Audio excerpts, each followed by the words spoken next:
Eco ಕ್ಲಬ್ನ ಭಾಗವಾಗಿ ಇವತ್ತು ನಾವು ಒಂದು ವಿಶೇಷ ದಿನದ ಬಗ್ಗೆ ಏನಪ್ಪ ಅಂದ್ರೆ ಡಿಸ್ಕಷನ್ ಮಾಡೋಣ. ನಮ್ಮೆಲ್ಲರಿಗೂ ಗೊತ್ತಿರುವ ಹಾಗೆ ಮಾರ್ಚ್ 21 ನಾವು ವಿಶ್ವ ಅರಣ್ಯ ದಿನ, ವರ್ಲ್ಡ್ ಫಾರೆಸ್ಟ್ ಡೇ ಅಂತ ಆಚರಣೆ ಮಾಡ್ತೀವಿ. ಸುಂದರ್ಲಾಲ್ ಬಹುಗುಣ ಅವರು ಒಂದು ಕಡೆಗೆ ಅರಣ್ಯದ ಬಗ್ಗೆ ಬಹಳ ಚಂದ ಮಾತಾಡ್ತಾರೆ. ಅರಣ್ಯಗಳು ವಿಶ್ವದ ಶ್ವಾಸಕೋಶಗಳಿದ್ದಂತೆ, ಅರಣ್ಯಗಳು ವಿಶ್ವದ ಶ್ವಾಸಕೋಶಗಳಿದ್ದಂತೆ, ಅವುಗಳನ್ನು ಏನಪ್ಪ ಅಂತಂದ್ರೆ ನೀವು ಹಾನಿ ಮಾಡಿ ನಿಮ್ಮ ಜೀವಕ್ಕೆ ನೀವು ಕುತ್ತು ತಂದುಕೊಳ್ಳಬೇಡಿ ಅಂತ ಸುಂದರ್ಲಾಲ್ ಬಹುಗುಣ ಅವರು ಅರಣ್ಯದ ಬಗ್ಗೆ ಒಂದು ಅದ್ಭುತವಾದ ಮಾತನ್ನು ಹೇಳ್ತಾರೆ. ಇವತ್ತು ನಾವು ಅರಣ್ಯಗಳು ಯಾಕೆ ನಮಗೆ ಮಹತ್ವ ಅದ, ಭೂಮಿ ಮೇಲೆ ಅರಣ್ಯಗಳು ಯಾಕಿರಬೇಕು, ಅವುಗಳ ಮಹತ್ವ ಏನು ಅಂತಕ್ಕಂಥದ್ದನ್ನ ನೋಡೋಣ. ಪ್ರಪಂಚದಲ್ಲೇ ಅತ್ಯಂತ ದೊಡ್ಡ ಅರಣ್ಯ, ಅತ್ಯಂತ ದೊಡ್ಡ ಮಳೆಕಾಡು ಯಾವುದಪ್ಪ ಅಂದ್ರೆ ಅಮೆಜಾನ್ ಅರಣ್ಯ ಪ್ರದೇಶ. ಅದಕ್ಕೆ ಅಮೆಜಾನ್ ರೇನ್ ಫಾರೆಸ್ಟ್ ಅಂತಲೂ ಕೂಡ ಕರೀತಾರೆ, ಮಳೆಕಾಡು ಅಂತಾರ ಅಥವಾ ಅತ್ಯಂತ ದೊಡ್ಡ ಕಾಡು. ಇಡೀ ಭೂಮಿ ಮೇಲಿನ 20% ಆಕ್ಸಿಜನ್ ಆ ಕಾಡಿನಿಂದ ಜನರೇಟ್ ಆಗ್ತದೆ. ನೋಡಿ, ವಿಚಾರ ಮಾಡಿ ಎಷ್ಟು ದೊಡ್ಡದಿರ್ಬೋದು. ಪ್ರಪಂಚದಲ್ಲೇ ದೊಡ್ಡ ಕಾಡದು ಅಮೆಜಾನ್ ಕಾಡು. ನಾವು ಅಮೆಜಾನ್ ನದಿ ಕೇಳಿರಲ್ಲ, ಅಮೆಜಾನ್ ನದಿ ಹುಟ್ಟೋದೇ ಅಮೆಜಾನ್ ಕಾಡ್ದಾಗ. ಪ್ರಪಂಚದಲ್ಲಿ ಅತ್ಯಂತ ದೊಡ್ಡದಾದ ನದಿ ಅಮೆಜಾನ್ ನದಿ. ನಿಯರ್ಲಿ 7,000 ಕಿಲೋಮೀಟರ್ ಎರಿತದ ಅಮೆಜಾನ್ ನದಿ. ಅಷ್ಟು ದೊಡ್ಡ ನದಿ. ಅದು ಹುಟ್ಟೋದು ಎಲ್ಲಿಂದಪ್ಪ ಅಂತಂದ್ರೆ ಅಮೆಜಾನ್ ರೇನ್ ಫಾರೆಸ್ಟ್ ಇಂದ ಹುಟ್ಟುತ್ತದೆ. ಹೇಳ್ತಾರೆ ಪ್ರತಿಯೊಂದು ನದಿಗಳ ತಾಯಿ ಯಾವುದಪ್ಪ ಅಂದ್ರೆ ಅರಣ್ಯ ಪ್ರದೇಶ. ಪ್ರತಿಯೊಂದು ನದಿಗಳ ತಾಯಿ ಅರಣ್ಯ ಪ್ರದೇಶವಾಗಿರ್ತದ. ನದಿಗಳು ಹುಟ್ಟೋದೇ ಅರಣ್ಯದಲ್ಲಿ. ಅರಣ್ಯದಿಂದ ಹುಟ್ಟಿ ಏನಪ್ಪ ಅಂತಂದ್ರೆ ಅವು ಜನ ಇರ್ತಕ್ಕಂಥ ಪ್ರದೇಶದ ಕಡೆಗೆ ಬರ್ತಾವೆ. ಒಂದು ಕಡೆಗೆ ಹೇಳ್ತಾರೆ ನಮ್ಮ ಪಶ್ಚಿಮ ಘಟ್ಟಗಳಾಗಿರ್ಬೋದು, ಹಿಮಾಲಯ ಪ್ರದೇಶ ಆಗಿರ್ಬೋದು, ಇಡೀ ಭಾರತದ ಪ್ರಮುಖ ನದಿಗಳೆಲ್ಲ ಹುಟ್ಟೋದೇ ಕಾಡಿನಲ್ಲಿ. ಪಶ್ಚಿಮ ಘಟ್ಟಗಳು, ಹಿಮಾಲಯದ ಪರ್ವತ ಶ್ರೇಣಿಗಳಲ್ಲಿ ಏನಪ್ಪ ಅಂತಂತಂದ್ರೆ ನಮ್ಮ ಅರಣ್ಯಗಳು ಹುಟ್ಟುತ್ತವ. ಹಿಂಗಾಗಿ ಪ್ರಪಂಚದ ಅತ್ಯಂತ ದೊಡ್ಡ ನದಿಯಾಗಿರ್ತಕ್ಕಂಥ ಅಮೆಜಾನ್ ನದಿ ಎಲ್ಲಿ ಹುಟ್ಟುತ್ತದಪ್ಪ ಅಂತಂತಂದ್ರೆ ಅಮೆಜಾನ್ ರೇನ್ ಫಾರೆಸ್ಟ್ದಾಗ ಹುಟ್ಟುತ್ತದೆ. ಹೇಳಿದೆ ಅಮೆಜಾನ್ ರೇನ್ ಫಾರೆಸ್ಟ್ ಕೆಲವೊಂದು ಕುತೂಹಲಕಾರಿ ಸಂಗತಿಗಳನ್ನು ಹೇಳ್ತೀನಿ. ಹೇಳಿದೆ ಇಡೀ ಪ್ರಪಂಚದಲ್ಲಿ 20% ಆಕ್ಸಿಜನ್ ಆ ಕಾಡು ಒಂದರಿಂದನೇ ಜನರೇಟ್ ಆಗ್ತದೆ. 20% ಆಕ್ಸಿಜನ್ ಕೊಡ್ತದೆ ಆ ಕಾಡು. ಆ ಕಾಡಿನಲ್ಲಿ 40,000 ಮರಗಳು, ವೆರೈಟಿ ಮರಗಳವ. ಬರೀ 40,000 ಮರ ಇಲ್ಲ, 40,000 ವೆರೈಟಿ, ಒಂದಕ್ಕಿಂತ ಒಂದು ಬೇರೆ ಬೇರೆ ಬೇರೆ ಬೇರೆ 40,000 ವೆರೈಟಿ ಮರಗಳವ. ಅಲ್ಲಿ ಬೆಳೀತಕ್ಕಂಥ ಹಣ್ಣುಗಳ ಜಾತಿ 3,000 ರೀತಿ ಹಣ್ಣು ಬೆಳೀತದಂತ ಆ ಕಾಡು. 3,000 ವೆರೈಟಿ ಹಣ್ಣುಗಳನ್ನ ಆ ಕಾಡಿನಲ್ಲಿ ಬೆಳೀತಾರೆ. ಆ ಕಾಡ್ದಾಗ 400ರಿಂದ 500 ಬುಡಕಟ್ಟು ಜನಾಂಗಗಳು ಜೀವನ ಮಾಡ್ತಾವೆ. 400ರಿಂದ 500 ಬುಡಕಟ್ಟು, ಮತ್ತೆ ಮನುಷ್ಯರಲ್ಲ, ಅಷ್ಟು ಜನಾಂಗಗಳಲ್ಲಿ ವಾಸ ಮಾಡ್ತಾವೆ. ಆ ಕಾಡು 10 ದೇಶಗಳನ್ನು ಸುತ್ತಾರೆ. 10 ದೇಶಗಳು. ದಕ್ಷಿಣ ಅಮೆರಿಕ, ಮೇನ್ ಬ್ರೆಜಿಲ್, ಪೇರು, ಏನಪ್ಪ ಅಂತಂದ್ರೆ ವೆನಿಜುವೆಲಾ, ಈ ರೀತಿ 10 ರಾಷ್ಟ್ರಗಳಲ್ಲಿ ಬರ್ತದೆ ಆ ಕಾಡು.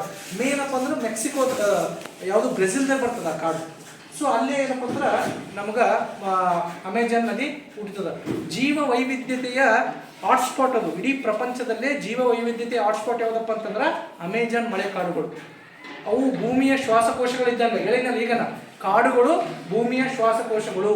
ಹೇಳ್ತಾರೆ ಒಂದು ಕಡೆಗೆ ಭೂಮಿ ಮೇಲೆ ಎಷ್ಟು ಕಾಡು ಇರಬೇಕಪ್ಪ ಅಂತಂತಂದ್ರೆ ಅರಣ್ಯ ತಜ್ಞರು ಹೇಳ್ತಾರ 30ರಿಂದ 50% ಕಾಡುಗಳು ಇರ್ಬೇಕಂತ. 30ರಿಂದ 50%. ನಮ್ಮ ಭಾರತದಾಗ 33% ಕಾಡುಗಳು ಇರ್ಬೇಕಂತೇಳಿ ನಾವೇನಪ್ಪ ಅಂತಂದ್ರೆ ಒಂದು ಮ್ಯಾಪಿಂಗ್ ಮಾಡ್ಕೊಂಡಿವಿ. ಈಗ ಒಂದು 30 ತನ ನಮ್ಮಲ್ಲಿ ಕಾಡು. ಭಾರತದಾಗ ಎಷ್ಟು ಪರ್ಸೆಂಟ್ ಕಾಡದ? 30 ತನ ಕಾಡದ. ಇನ್ನೂ ಒಂದು 3% ಜಾಸ್ತಿ ಆಗ್ಬೋದು. ಈ ಎಲ್ಲ ಅರಣ್ಯ ನಾಶವನ್ನು ನಾವು ತಡೆಗಟ್ಟಿದ್ದೆ ಆದರೆ ಅದನ್ನು ಕೂಡ ನಾವು ಏನಪ್ಪ ಅಂದ್ರೆ ಆ ಕಾಡುಗಳನ್ನು ನಾವು ಪಡಿಬಹುದು. ನಮ್ಮ ಭಾರತದಾಗ ದೊಡ್ಡ ಕಾಡುಗಳಪ್ಪ ಅಂತಂದ್ರೆ ಹೇಳಿದೆ ಪಶ್ಚಿಮ ಘಟ್ಟದ ಕಾಡುಗಳು. ಪಶ್ಚಿಮ ಘಟ್ಟದ ಕಾಡುಗಳು ಮೇನ್ ಇಡೀ ವರ್ಲ್ಡ್ದಾಗೆ ಬಯೋಡೈವರ್ಸಿಟಿ ಹಾಟ್ಸ್ಪಾಟ್ಸ್ ಅಂತ ಕರೀತಾರೆ ಪಶ್ಚಿಮ ಘಟ್ಟದ ಕಾಡುಗಳನ್ನು.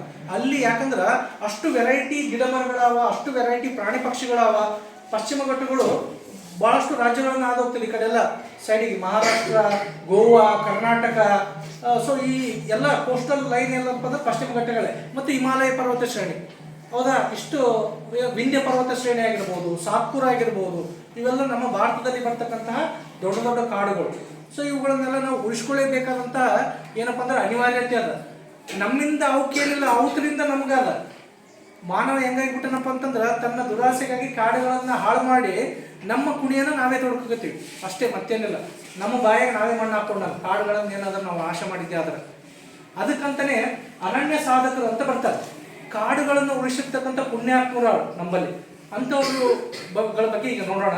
ಅದರ ಬರ್ತಕ್ಕಂಥ ಭಾರತದ ಅರಣ್ಯ ಮನುಷ್ಯ ಅಂತ ಒಬ್ಬರಿಗೆ ಕರೀತಾರೆ.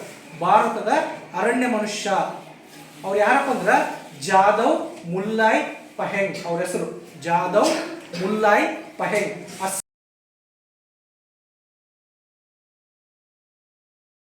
ಅಸ್ಸಾಂನ ಜೊಹಾರ್ತ್ದವ್ರು. ನೋಡ್ರಿ ಭಾಳ ಇಂಟ್ರೆಸ್ಟಿಂಗ್ ಸ್ಟೋರಿ ಅದು. ಅವರು 16 ವರ್ಷದಾಗ ಅವ್ರು ಅಸ್ಸಾಂನ ಜೊಹಾರ್ತ್ ಅದೇನಪ್ಪ ಅಂದ್ರೆ ನದಿಯಲ್ಲಿ ಒಂದು ದ್ವೀಪ ಇದ್ದಂಗ, ಸುತ್ತ ನದಿ ಬ್ರಹ್ಮಪುತ್ರ ನದಿ ಇರ್ತದ, ನಡಬರ್ಕ್ ಒಂದು ಐಸ್ಲ್ಯಾಂಡ್ ಇದ್ದಂಗ. ಅಲ್ಲಿ ಅವ್ರದ್ದು ಗುಡಿಸರು ಹಾಲು ಮಾಡ್ತಕ್ಕಂಥ ಹುಡುಗ. ಹಾಲು ಮಾಡ್ತಕ್ಕಂಥ ಹುಡುಗ 1979 ಬ್ರಹ್ಮಪುತ್ರ ನದಿ ಉಕ್ಕಿ ಹರಿದು ಎಲ್ಲ ಪ್ರವಾಹ ಬರ್ತದೆ. ಪ್ರವಾಹ ಬರೋಣ ಹಾವುಗಳನ್ನ ಆ ನದಿಯಾಗ ಹಾವುಗಳು ಎಲ್ಲ ಬಂದು ಏನು ಹೇಳಿದ್ನಲ್ಲ ನದಿ ಮರಳು ದಿಬ್ಬದ ಮೇಲೆ ಬೀಳ್ತಾವೆ. ಏನಿದ್ದ ಗುಡಿಸಲು ಆ ದ್ವೀಪದಾಗ ಹಾವುಗಳೆಲ್ಲ ಬಂದು ಆ ಮರಳಿನ ದಿಬ್ಬದ ಮೇಲೆ ಹಾವುಗಳು ಒಕ್ಕಟ್ಟು ಹೋಗಿಬಿಡ್ತದೆ. ಪ್ರವಾಹ ಹಂಗೆ ಕರ್ಕೊಂಡು ಹೋಗ್ತದೆ. ಆ ಹಾವುಗಳೆಲ್ಲ ಸತ್ತು ಬಿಡ್ತಾವೆ. ಆ ಬಿಸಿ ಮರಳಿನ ಬಿಸಿ ನೋಡ್ರಿ ಅಲ್ಲಿ ಬೇಸಿಗೆ ಹೆಂಗಿರ್ತದೆ, ನಾವು ಕಾಲಿಟ್ರೆ ಚುಡ್ರ ಅಂತದೆ ಅಂತ ಅದ್ರ ಮೇಲೆ ಬಿದ್ದು ಸಲಹೆ ಅಲ್ಲಿ ಯಾವ ಸುತ್ತ ಗಿಡ ಮರಗಳಿರಲ್ಲ. ಆ ಮರಳ ಮೇಲೆ ಬಿದ್ದ ಸಲಹೆ ಸೂರ್ಯನ ಶಾಖದಿಂದ ಆ ಹಾವಿನ ಮೈಯೆಲ್ಲ ಏನಪ್ಪ ಅಂತಂದ್ರೆ ಶಾಖ ಕೊಟ್ಟು ಎಲ್ಲ ಹಾವುಗಳು ಸತ್ತು ಹೋಗ್ತಾವೆ, ಸಾವಿರಾರು ಹಾವುಗಳು. ಇದನ್ನು ಅವ ಜಾದವ್ ನೋಡ್ತಾನೆ. ಅವನ ಮನೆಯೂ ಅಲ್ಲೇ ಅಲ್ಲ. ನೋಡಿ ಅವನಿಗೆ ಮನಸ್ಸು ಭಾಳಷ್ಟು ಫೀಲ್ ಆಗ್ತದೆ, ಏನಪ್ಪ ಇಷ್ಟೆಲ್ಲ ಹಾವುಗಳು ಸತ್ತುವಲ್ಲ, ಸುತ್ತ ಗಿಡ ಮರಗಳಿದ್ವು ಅಂದರೆ ಇವು ಸಾಯ್ತಿದ್ದಿಲ್ಲ. ಯಾಕಪ್ಪ ಅಂದ್ರೆ ಆ ಮರಳಿಗೆ ಗಿಡದ ನೆರಳು ಇರ್ತಿತ್ತು, ಇವುಗಳನ್ನು ಚೆನ್ನಾಗಿ ಇರ್ತಿತ್ತಪ್ಪ ಅಂತೇಳಿ ಭಾಳ ಬೇಸರದಿಂದ ಮನೆಗೆ ಬರ್ತಾನೆ. ಬಂದು ವಿಚಾರ ಮಾಡ್ತಾನೆ, ನಾನು ಏನಪ್ಪ ಅಂತಂದ್ರೆ ಈಗೇನು ಬರೀ ಮರಳು ಆದ ಇಷ್ಟೆಲ್ಲ ಸೂರ್ಯನ ಬೆಳಕು ಬೀಳ್ತದಲ್ಲ, ಈ ಬಂಜರ್ ಭೂಮಿಯನ್ನ, ಈ ಮರುಭೂಮಿ ಟೈಪ್ ಇರ್ತಕ್ಕಂಥ ಈ ಮರಳು ದಿಬ್ಬವನ್ನ ನಾನು ಕಾಡಾಗಿ ಪರಿವರ್ತನೆ ಮಾಡಬೇಕು, ಇಲ್ಲಿ ಅನೇಕ ಪ್ರಾಣಿ ಪಕ್ಷಿಗಳು ಬರಬೇಕಂತ ಸಂಕಲ್ಪ ಮಾಡಿ ಫಾರೆಸ್ಟ್ ಆಫೀಸರ್ ಬಳಿ ಹೋಗ್ತಾನೆ. ನೋಡ್ರಿ ಒಬ್ಬ ಹುಡುಗ ನಿಮ್ಮಷ್ಟೇ ಏಜ್ 16 ವರ್ಷದ ಒಂದು ಹುಡುಗ, ಶಾಲಿ ಕಲ್ತಿಲ್ಲ, ಅವನ ಕೆಲಸ ಹಾಳು ಮಾಡೋದು, ಬಡ ಹುಡುಗ. ಹೋಗ್ತಾನ ಫಾರೆಸ್ಟ್ ಆಫೀಸರ್ ಕೇಳ್ತಾನ, ಇಲ್ಲಪ್ಪ ಆ ಏರಿಯಾದಾಗಂತ ಯಾವ ಗಿಡಗಳು ಬೆಳೆಯಲ್ಲ, ಆದ್ರೆ ಒಂದು ಗಿಡ ಬೆಳೀತದ, ಬೇಕಾದ್ರೆ ಅದನ್ನ ನೀನು ಬೆಳೆಸ್ಬೋದು. ಯಾವುದಪ್ಪ ಅಂದ್ರೆ ಬಿದಿರನ್ನು ಬೆಳೆಸ್ಬೋದು ನೀನು ಅಲ್ಲಿ ಅಂತಾರಣ. ಆಯ್ತು ರೀ ಸರ್ ಅಂತೇಳಿ 300 ಎಕರೆ ಬಿದಿರನ್ನು ಬೆಳೆಸ್ತಾನೆ ಒಬ್ಬನೇ ಹುಡುಗ.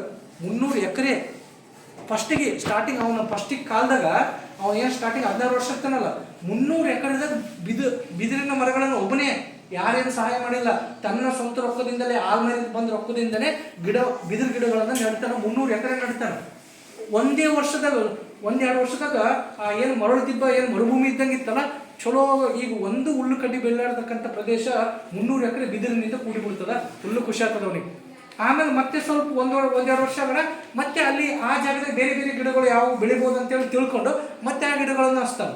ಹಚ್ಚಿ ಟೋಟಲ್ ನೋಡ್ರಿ ಅವ ಬೆಳೆದಿರ್ತಕ್ಕಂಥ ಅರಣ್ಯ ಪ್ರದೇಶ ಎಷ್ಟಪ್ಪ ಅಂದ್ರೆ 1340 ಎಕರೆ, 1360 ಎಕರೆ ಭೂಮಿಯನ್ನ, ಬಂಜರು ಭೂಮಿಯನ್ನ ಅವ ಏನು ಮಾಡ್ತಾನಪ್ಪ ಅಂತಂದ್ರೆ ಪೂರ್ತಿ ಹಸಿರುಮಯ ಮಾಡ್ತಾನೆ. ಒಬ್ಬನೇ ಒಬ್ಬ ಮನುಷ್ಯ 1360 ಎಕರೆ ಪ್ರದೇಶವನ್ನ, ಪೂರ್ತಿ ಮರಳಿದ್ದ ಪ್ರದೇಶವನ್ನ ಏನು ಮಾಡ್ತಾನವ ಅರಣ್ಯವಾಗಿ ಮಾಡ್ತಾನೆ. ಅವಾಗೆಲ್ಲ ಏನು ಹೋಗಿದ್ವಲ್ಲ ಪ್ರಾಣಿ ಪಕ್ಷಿಗಳು ಎಲ್ಲ ಬರ್ತಾವೆ, ಮತ್ತೆ ಹುಲಿ, ಸಿಂಹ, ಖಡ್ಗಮೃಗಗಳು, ಪಕ್ಷಿಗಳು, ಪ್ರಾಣಿಗಳು ಎಲ್ಲ ಬರ್ತಾವೆ. ಮತ್ತೆ ಕಾಡಿದಲ್ಲಿ ಎಲ್ಲ ಬರೋಲ್ಲ, ಖುಷಿ ಆಗ್ತದೆ ಅವನಿಗೆ. ಹಬ್ಬ ಜೀವನ ನೋಡ್ರಿ, ಇದಕ್ಕಂತಾರೆ ಜೀವನ.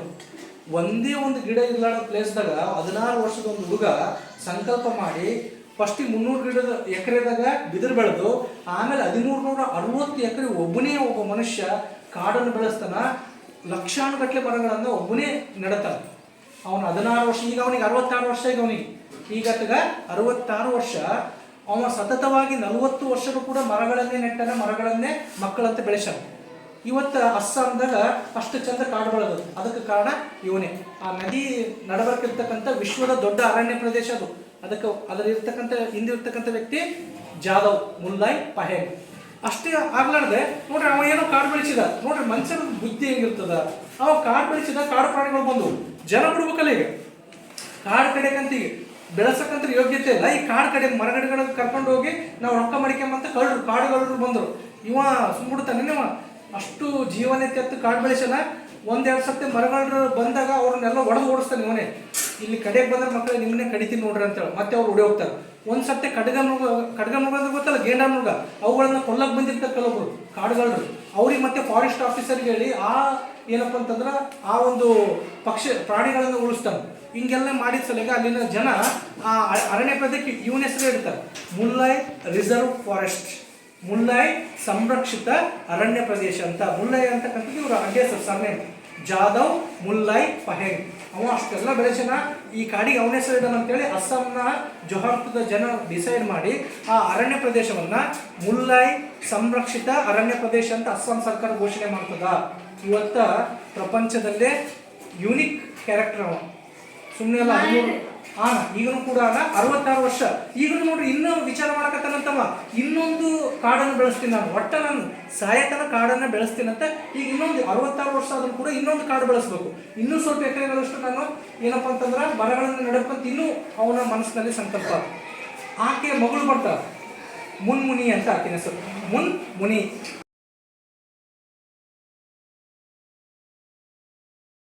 ಆಕೆಯ ಮಗಳು ಜಾಧವ್ ಈತನ ಮಗಳು, ಆಕಿನ ಹೆಸರು ಮುನ್ಮುನಿ. ಆಕೆನೂ ಕೂಡ ಅಪ್ಪನ ರಕ್ತ ಅಲ್ಲ, ಆಕೆನೂ ಕೂಡ 10 ಲಕ್ಷ ಗಿಡಗಳನ್ನು ಬೆಳೆಸ, 10 ಲಕ್ಷ ಗಿಡಗಳನ್ನ ಮಜೌಲಿ ದ್ವೀಪ ಅಂತ ಬರ್ತದೆ ಅಸ್ಸಾಂದಾಗ, ಮಜೌಲಿ ಅದರ ಹೆಸರು ಮಜೌಲಿ ದ್ವೀಪ. ವಿಶ್ವದಲ್ಲೇ ನದಿಯ ಮಧ್ಯೆ ಇರ್ತಕ್ಕಂಥ ಅತ್ಯಂತ ದೊಡ್ಡ ದ್ವೀಪ ಅಸ್ಸಾಂದಾಗ. ವಿಶ್ವದಲ್ಲೇ ಸಮುದ್ರದ ನಡುವಕ್ಕೆ ಇರ್ತಕ್ಕಂಥ ಅತ್ಯಂತ ದೊಡ್ಡ ದ್ವೀಪ ಮಜೌಲಿ.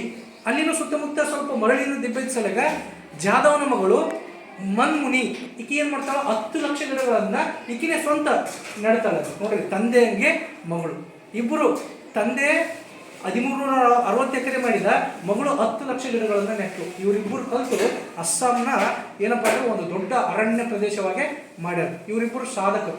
ನೋಡ್ರಿ, ಈ ಸಾಧನೆ ಅಂದ್ರೆ ಇದು, ಅರಣ್ಯ ರಕ್ಷಕರು ಅಂದ್ರೆ ಇವರು. ಮತ್ತೆ ಇದು ನಮ್ಮ ಭಾರತ ದೇಶದಾಯ್ತು. ವರ್ಲ್ಡ್ದಾಗ ಹೇಳೋಣ, ಸ್ವಲ್ಪ ಪ್ರಪಂಚದಾಗ ಹೇಳೋಣ. ಕೀನ್ಯಾ ದೇಶದ ಒಬ್ಬಕಿ ಹೆಣ್ಮಗಳು, ಆಕಿನ ಹೆಸರು ಮಥಾಯ್, ವಹಂ ಮಥಾಯ್. ಆಕಿನ ಹೆಸರು ವಹಂ ಮಥಾಯ್ ಅಂತ.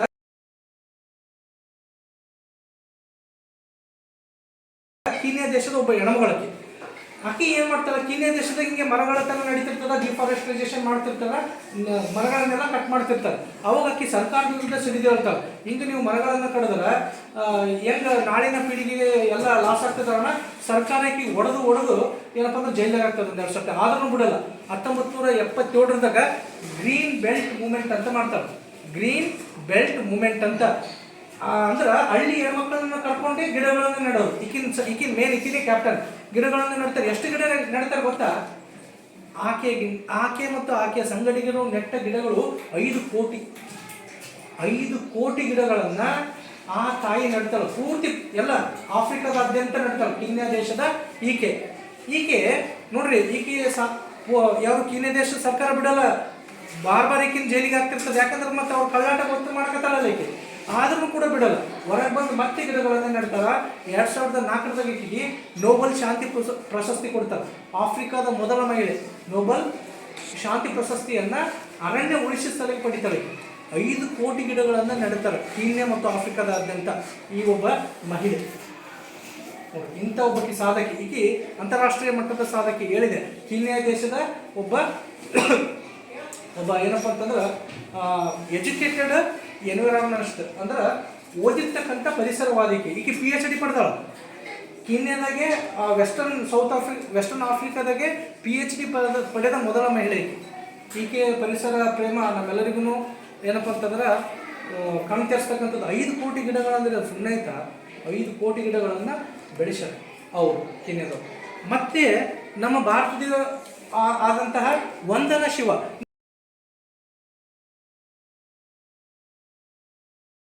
ನೀವೆಲ್ಲರೂ ಚಿಪ್ಕೋ ಚಳವಳಿ ಕೇಳಿರಲ್ಲ, ಸುಂದರ್ಲಾಲ್ ಬಹುಗುಣ ಅವರು 1974 ಉತ್ತರಾಖಂಡದಲ್ಲಿ ನಡೀತದ. ಅದರಲ್ಲಿ ಇವ್ರನ್ನು ಕೂಡ ಒಬ್ಬರು, ಯಾರು? ವಂದನಾ ಶಿವ. ಸುಂದರ್ಲಾಲ್ ಬಹುಗುಣ ಅವರ ಕ್ಯಾಪ್ಟನ್ಶಿಪ್ನಲ್ಲಿ ನಡೆದಿರ್ತಕ್ಕಂತಹ ಒಂದು ಪರಿಸರ ಏನು ಚಳವಳಿ ಆಗಲ್ಲ, ಅದನ್ನೇ ಇವ್ರನ್ನು ಕೂಡ ಅದರಲ್ಲಿ ಇವ್ರನ್ನ ಇದ್ದರು ಸ್ಫೂರ್ತಿಯಾಗಿ ತಗೊಂಡು ಇವ್ರನ್ನೂ ಕೂಡ ಏನಪ್ಪ ಅಂತಂತಂದ್ರೆ ಮುಂದೆ ಕಂಟಿನ್ಯೂ ಈಗಲೂ ಕೂಡ ಇವರು ಬರಹಗಳ ಮೂಲಕ, ಭಾಷಣಗಳ ಮೂಲಕ ಏನಪ್ಪ ಅಂದ್ರೆ ಪರಿಸರದ ಜಾಗೃತಿ, ಕಾಡುಗಳ ಜಾಗೃತಿಯನ್ನು ಪ್ರಪಂಚದಾದ್ಯಂತ ಮಾಡ್ತಾರೆ. ಇವರು ಲೇಖಕಿ. ಅವ್ರದ್ದು ಲೇಖನ ಏನಪ್ಪ ಅಂದ್ರೆ ಕಾಡುಗಳ ಬಗ್ಗೆ, ಪರಿಸರದ ಬಗ್ಗೆ ಆರ್ಟಿಕಲ್ಗಳು ಬರೀತಾರೆ, ಪುಸ್ತಕಗಳನ್ನು ಬರೀತಾರೆ. ರೈಟ್ ಲೈವ್ಲಿಹುಡ್ ಪ್ರಶಸ್ತಿ ಬಂದದ, ಅಂತಾರಾಷ್ಟ್ರೀಯ ಮಟ್ಟದ ಪ್ರಶಸ್ತಿ ಇದು. ಇವರು ಎದಕ್ಕೆ ಬಂದದಂದ್ರೆ ಕೃಷಿ ಮತ್ತು ಪರಿಸರದ ಪ್ರೇಮಕ್ಕೋಸ್ಕರನೇ ರೈಟ್ ಲೈವ್ಲಿಹುಡ್ ಪ್ರಶಸ್ತಿ ಕೊಟ್ಟರು ಇವರು. ವಂದನಾ ಶಿವ ಇವ್ರ ಹೆಸರು. ಅವರು ಏನಪ್ಪ ಅಂದ್ರೆ ಪರಿಸರವಾದಿಗಳು. ಅರಣ್ಯವನ್ನು ಉಳಿಸ್ರಿ, ಪರಿಸರವನ್ನು ಉಳಿಸ್ರಿ, ಕೃಷಿಯನ್ನು ಚೆನ್ನಾಗಿ ಮಾಡ್ರಿ ಅಂತ ಏನಪ್ಪ ಅಂತಂದ್ರೆ ಮನಸ್ಸು ತುಂಬೆಲ್ಲ ಏನು ಅರಣ್ಯವನ್ನೇ ತುಂಬಿಕೊಂಡಿರ್ತಕ್ಕಂಥ ಮತ್ತೊಬ್ಬ ಮಹನೀಯ ಮಹಿಳೆ ವಂದನಾ ಶಿವ ಅವರು.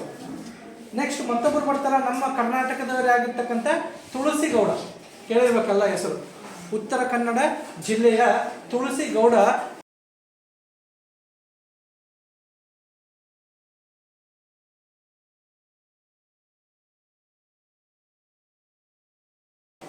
ಈಕೆಗೆ ನಾವು ಏನಂತ ಕರೀತಾರಪ್ಪ ಅಂತಂದ್ರೆ ನಡೆದಾಡುವ ಸಸ್ಯ ಕೋಶ ಅಂತ ಕರೀತಾರೆ. ನಡೆದಾಡುವ ಸಸ್ಯದ ವಿಶ್ವಕೋಶ. ಅವ್ರು ಸಾಲಿ ಓದಿಲ್ಲ ನೋಡ್ರಿ. ತುಳಸಿ ಗೌಡ ಈಕಿ ಅಜ್ಜಿಗೆ ಈಕಿ ಸಾಲಿ ಓದಿಲ್ಲ. 40 ವರ್ಷ ಅರಣ್ಯ ಇಲಾಖೆದ ಕೆಲಸ ಮಾಡ್ತಾರೆ. ಉತ್ತರ ಕನ್ನಡ ಜಿಲ್ಲೆಯ ಹೊನ್ನಾಳಿ ಊರು. ಅಲ್ಲಿ 40 ವರ್ಷಗಳ ಕಾಲ ಅರಣ್ಯ ಇಲಾಖೆದಾಗ ಏನು ಆಫೀಸರ್ ಅಲ್ಲ, ಸಾಲಿ ಓದಿಲ್ಲ. ಆದ್ರೂ ಕೂಡ ಈಕೆಗೆ ಸಸ್ಯಗಳ ವಿಶ್ವಕೋಶ ಅಂತ ಕರೀತಾರೆ. ಯಾವ ಸಸ್ಯ ಅರಣ್ಯದಾಗ ಯಾವಾಗ ಗಿಡ ಬಿಡ್ತದ, ಯಾವಾಗ ಯಾವ ಬೀಜ ಯಾವಾಗ ಮರ ಆಗ್ತದ, ಅದಕ್ಕೆ ಎಷ್ಟು ದಿವಸ ನಾವು ಗೊಬ್ಬರ ಹಾಕಬೇಕು, ಯಾವ್ದು ಯಾವಾಗ ಹೂವು ಬಿಡ್ತದ, ಯಾವ್ದು ಯಾವಾಗ ಹಣ್ಣು ಬಿಡ್ತದ, ಈಚ್ ಆ್ಯಂಡ್ ಎವ್ರಿ ಸಸ್ಯಗಳದ್ದು ಕ್ಯಾರೆಕ್ಟರಿಸ್ಟಿಕ್ ಆಗಿ ಗೊತ್ತಿತ್ತು. ಸಾಲಿ ಓದಾಡ ಜನ್ಮಗಳು ಯಾವ ಆಫೀಸರ್ಗಳಿಗೂ ಗೊತ್ತಿಲ್ಲ ಓದಿದವ್ರಿಗೆ. ಈಗಿನ ಒಂದು ಪುಸ್ತಕ, ಅದಕ್ಕೆ ಈಗ ಏನಂತ ಹೆಸರು ಕೊಟ್ಟರಪ್ಪ ಅಂದ್ರೆ ನಡೆದಾಡುವ ಸಸ್ಯಕೋಶ, ಸಸ್ಯಗಳ ವಿಶ್ವಕೋಶ ಅಂತ ಕರೆದರು. ಈಕೆ ನಮ್ಮ ಕರ್ನಾಟಕದವರೇ ಈ ತಾಯಿ. ಈಕೆ ಹೆಸರು ತುಳಸಿ ಗೌಡ. ಈಕೆನೂ ಕೂಡ ಲಕ್ಷಾಂತರ ಗಿಡ ಮರಗಳನ್ನು ಬೆಳೆಸಿದ್ಲು. 40 ವರ್ಷ ಕೆಲಸ ಮಾಡಿದ್ಲು. ಲಕ್ಷಾಂತರ ಗಿಡ ಮರಗಳನ್ನು ಉತ್ತರ ಕನ್ನಡದ ಜಿಲ್ಲೆಯ ಹೊನ್ನಾಳಿ ಸುತ್ತಮುತ್ತ ಅರಣ್ಯ ಪ್ರದೇಶಗಳಲ್ಲಿ ಅರಣ್ಯ ಇಲಾಖೆ ಜೊತೆಗೆ ಏನಪ್ಪ ಅಂದ್ರೆ ಕೆಲಸ ಮಾಡ್ಕೊಂತ ಬೆಳೆಸಿದ್ಲು ಲಕ್ಷಾಂತರ ಗಿಡಗಳನ್ನು. ಆದ್ದರಿಂದ ಈಕೆಗೂ ಕೂಡ ಏನಪ್ಪ ಅಂತಂದ್ರೆ ಪದ್ಮಶ್ರೀ ಪ್ರಶಸ್ತಿಯನ್ನು ಕೊಟ್ಟರು. ಭಾರತದ 4ನೇ ಅತ್ಯಂತ ದೊಡ್ಡ ಪ್ರಶಸ್ತಿ ಪದ್ಮಶ್ರೀ ಪ್ರಶಸ್ತಿಯನ್ನು ಕೊಟ್ಟರೆ. ಇವರು ನಮ್ಮ ಕರ್ನಾಟಕದವರು, ನಮ್ಮ ಹೆಮ್ಮೆ. ಸಾಲುಮರದ ತಿಮ್ಮಕ್ಕನ ಬಗ್ಗೆ ಅಂತ ಎಲ್ಲರಿಗೂ ಗೊತ್ತು ಹೌದಾ. ಇವ್ರನ್ನೂ ಕೂಡ ತುಳಸಿ ಗೌಡ ಅವ್ರನ್ನೂ ಕೂಡ ಒಬ್ಬ ಮಹಿಳೆ, ತನ್ನ ಜೀವನವನ್ನು ಅರಣ್ಯಕ್ಕಾಗಿ ಮುಡುಪಾಗಿರ್ತಕ್ಕಂಥ ಒಬ್ಬ ಮಹಿಳೆ. ಸೊ ಇಷ್ಟು ಏನಪ್ಪ ಅಂದ್ರೆ ಸಾಧಕರೆಲ್ಲ ನಮ್ಮ ಜೊತೆಗೆ, ನಮ್ಮ ಸುತ್ತಮುತ್ತ. ಇವರುಗಳು ಏನಪ್ಪ ಅಂತಂದ್ರೆ ಅವರು ಅರಣ್ಯಕ್ಕಾಗಿ ದುಡಿದಿರ್ತಕ್ಕಂಥದ್ದು ನಮ್ಗೆಲ್ಲರಿಗೂ ಪ್ರೇರಣೆ ಆಗಬೇಕು. ಪೂರ್ಣಚಂದ್ರ ತೇಜಸ್ವಿ ಅವರು ಹೇಳ್ತಾರೆ, ಏನು ಅರಣ್ಯಗಳನ್ನು ನಾವೇನಾದರೂ ಅರಣ್ಯಗಳನ್ನು ರೀಕ್ರಿಯೇಟ್ ಮಾಡೋಕ್ಕೆ ಬರಲ್ಲ, ಪುನರ್ ಸ್ಥಾಪಿಸಕ್ಕೆ ಬರಲ್ಲ. ಒಂದ್ಸತಿ ಅರಣ್ಯ ನಾಶ ಆಯ್ತಂದ್ರೆ ಮುಗೀತು, ಭಾಳ ಕಷ್ಟ. ಯಾಕಂದ್ರೆ ಅರಣ್ಯ ನಂಬ್ಕೊಂಡಿರ್ತಕ್ಕಂಥ ಪ್ರಾಣಿಗಳು, ಪಕ್ಷಿಗಳು, ಗಿಡ ಮರಗಳು ಒಂದನ್ನ ನೀವು ಕಡ್ದಪ್ಪ ಅಂದ್ರೆ ಒಂದು ಸೈಕಲ್ ಇರ್ತದೆ, ಒಂದು ಸರ್ಕಲ್. ನೀನು ಗಿಡ ಕಡ್ದಂದ್ರೆ ಅಲ್ಲಿ ಅದ್ರ ಮೇಲಿರ್ತಕ್ಕಂಥ ಪಕ್ಷಿಗಳನ್ನು ನಾಶ ಆಗ್ತವೆ, ಅದನ್ನ ಮೇಲಿರ್ತಕ್ಕಂಥ ಪ್ರಾಣಿ ನಾಶ ಆಗ್ತದೆ. ಇದು ಒಂದು ಚೈನ್ನ ಕಟ್ ಮಾಡಿದ್ದಾನೆ. ನೀನು ಒಂದು ಗಿಡ ಕಟ್ ಮಾಡುವಲ್ಲಿ ಒಂದು ಸರಪಳಿನೇ ಕಟ್ ಮಾಡಿದ್ದಾನೆ. ಆ ಸರಪಳಿ ಕಟ್ ಮಾಡಿದ್ರೆ ಮತ್ತೆ ಅದು ರೀಕ್ರಿಯೇಷನ್ ಮಾಡೋಕ್ಕೆ ಆಗಲ್ಲ ಅಂತ ಹೇಳ್ತಾರೆ ಯಾರು? ಪೂರ್ಣಚಂದ್ರ ತೇಜಸ್ವಿ ಅವರು. ನಮ್ಮ ಕರ್ನಾಟಕದಲ್ಲಿ ಶಿವರಾಮ್ ಕಾರಂತರು, ಪೂರ್ಣಚಂದ್ರ ತೇಜಸ್ವಿಯವರು, VGL ಸ್ವಾಮಿಯವರು, ಇವರೆಲ್ಲ ಏನಪ್ಪ ಅಂತಂದ್ರೆ ಅರಣ್ಯಕ್ಕಾಗಿ, ಪರಿಸರಕ್ಕಾಗಿ ದನಿ ಎತ್ತಿರ್ತಕ್ಕಂತಹ ಮತ್ತು ಪ್ರಕೃತಿಗಾಗಿ ಬದುಕಿರ್ತಕ್ಕಂಥ ಮಹನೀಯರು. ಶಿವರಾಮ್ ಕಾರಂತರ ಅಂತ ಗೊತ್ತು, ನಡೆದಾಡುವ ವಿಶ್ವಕೋಶ ಅಂತ ಕರೀತಾರೆ ಹೌದಾ. ಪರಿಸರದ ಬಗ್ಗೆ ಬಹಳಷ್ಟು ಏನಪ್ಪ ಅಂತಂದ್ರೆ ಪುಸ್ತಕಗಳು ಬರೆದಾರೆ. VGL ಸ್ವಾಮಿ ಹಸಿರು ಅನ್ನುವಂಥ ಒಂದು ಪುಸ್ತಕ ಬರೆದಾರೆ.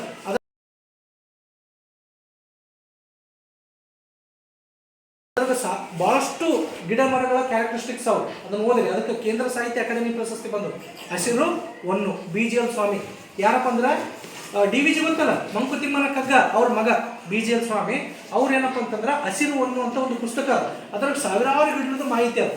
ಆ ಗಿಡದ ಗುಣಲಕ್ಷಣಗಳೇನು, ಅದು ಯಾವ ಹೂವು ಕೊಡ್ತದ, ಯಾವ ಹಣ್ಣು ಕೊಡ್ತದ, ಅದಕ್ಕೆ ಕೇಂದ್ರ ಸಾಹಿತ್ಯ ಅಕಾಡೆಮಿ ಪ್ರಶಸ್ತಿ ಬಂದದ್ದು.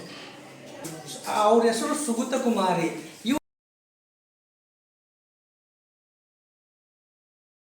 ಏನಪ್ಪ ಅಂದ್ರೆ ಕೇರಳದಾಗ ಸೈಲೆಂಟ್ ವ್ಯಾಲಿ ಅಂತ ಅದ. ಸೈಲೆಂಟ್ ವ್ಯಾಲಿ ಅಂತ ಒಂದು ದೊಡ್ಡ ಅರಣ್ಯ ಪ್ರದೇಶ. ಆ ಅರಣ್ಯ ಪ್ರದೇಶದ ಉಳಿವಿಗಾಗಿ ಇವರು ಏನಪ್ಪ ಅಂದ್ರೆ ಹೋರಾಡಿದರು. ಇವರು ಕೂಡ ಸಾಹಿತಿಗಳು. ಸೊ ಅದರ ಬಗ್ಗೆ ದನಿ ಎತ್ತಿದ್ರು. ತಮ್ಮ ಲೇಖನಗಳ ಮೂಲಕ ಸೈಲೆಂಟ್ ವ್ಯಾಲಿಯ ಬಗ್ಗೆ ದನಿ ಎತ್ತಿದ್ರು. ಅಲ್ಲಿ ಸಿಂಗಳಿಕ ಅಂತ ಕೋತಿಗಳು ಬರ್ತಾವೆ, ಅಲ್ಲೇ ಜಾಸ್ತಿ ವಾಸ ಮಾಡ್ತಾವೆ. ಅವುಗಳ ಉಳಿವಿಗಾಗಿ ಇವ್ರು ಏನಪ್ಪ ಅಂದ್ರೆ ಹೋರಾಟ ಮಾಡಿದರು. ಸುಗತ ಕುಮಾರಿ ಇವರೊಬ್ಬ ಏನಪ್ಪ ಅಂದ್ರೆ ರೈಟರ್. ಇವರು ಎಂಥ ಲೇಖನಗಳನ್ನು ಬರೀತಿದ್ರು ಪರಿಸರಕ್ಕೆ ಸಂಬಂಧಪಟ್ಟಂಗ, ಎಸ್ಪೆಷಲಿ ಸೈಲೆಂಟ್ ವ್ಯಾಲಿ, ದೊಡ್ಡ ಕಣಿವೆ, ಮೌನ ಕಣಿವೆ ಅಂತ ಕನ್ನಡದಾಗ ಏನಂತಾರೆ ಮೌನ ಕಣಿವೆ, ಇಂಗ್ಲೀಷ್ದಾಗ ಸೈಲೆಂಟ್ ವ್ಯಾಲಿ. ಕೇರಳದಾಗ ಅದು ಅತ್ಯಂತ ದೊಡ್ಡ ಕಾಡದು. ಅಲ್ಲಿ ಭಾಳ ವೆರೈಟಿ ಫ್ಲವರ್ಸ್ಗಳು, ವೆರೈಟಿ ಏನಪ್ಪ ಅಂತಂದ್ರೆ ಪ್ರಾಣಿ ಪಕ್ಷಿಗಳು ಅವ. ಎಸ್ಪೆಷಲಿ ಇಲ್ಲಿ ಸಿಂಗಳಿಕ ಅಂತ ಒಂದು ಕೋತಿ ಸಿಗ್ತದೆ, ಅದೇ ಪ್ರದೇಶದಾಗ ಜಾಸ್ತಿ ಸಿಗ್ತದೆ. ಅದನ್ನು ಉಳಿಸ್ಬೇಕಂತೇಳಿ, ಆ ಸೈಲೆಂಟ್ ವ್ಯಾಲಿಯನ್ನು ಉಳಿಸ್ಬೇಕಂತೇಳಿ, ಆ ಕಾಡನ್ನು ಉಳಿಸ್ಬೇಕಂತೇಳಿ ಸುಗತ ಕುಮಾರಿ ಅವರು ತಮ್ಮ ಲೇಖನಗಳ ಮೂಲಕ ಏನಪ್ಪ ಅಂತಂದ್ರೆ ಕೇರಳ ಸರ್ಕಾರವನ್ನು ಎಚ್ಚರ ಮಾಡ್ತಾರೆ. ಇವ್ರನ್ನೂ ಕೂಡ ಅರಣ್ಯ ರಕ್ಷಕರೇ ನೋಡ್ರಿ. ಒಬ್ಬ ಹೆಣ್ಣಾಗಿ ತಮ್ಮ ಅದಕ್ಕೆ ಹೇಳ್ತಾರಲ್ಲ, ಲೇಖನ ಖಡ್ಗಕ್ಕಿಂತ ಹರಿತವಾದದ್ದು. ತಮ್ಮ ಲೇಖನಗಳನ್ನೆಲ್ಲ, ತಮ್ಮ ಬುಕ್ಗಳನ್ನೆಲ್ಲ ಸೈಲೆಂಟ್ ವ್ಯಾಲಿಗೋಸ್ಕರನೇ ಬರೆದರು. ಹಿಂಗಾಗಿ ಸೈಲೆಂಟ್ ವ್ಯಾಲಿ ಇವತ್ತು ನಮಗೆ ನೋಡೋಕೆ ಸಿಗ್ತದೆ, ಅಷ್ಟು ಚಂದ ಉಳಿದದ್ದು ಅಂಥವ್ರು ಪರಿಶ್ರಮದಿಂದ. ಇನ್ನೊಬ್ಬರು ಬರ್ತಾರೆ, ತೆಲಂಗಾಣದ ಅನಸೂಯಮ್ಮ ಅಂತ ಕೇಳ್ರಿ. ಚಲ್ಕಪಳ್ಳಿ ಅನಸೂಯಮ್ಮ, ತೆಲಂಗಾಣದವರು, ತೆಲಂಗಾಣದ ಚಲ್ಕಪಳ್ಳಿ ಅನಸೂಯಮ್ಮ. ಇವರು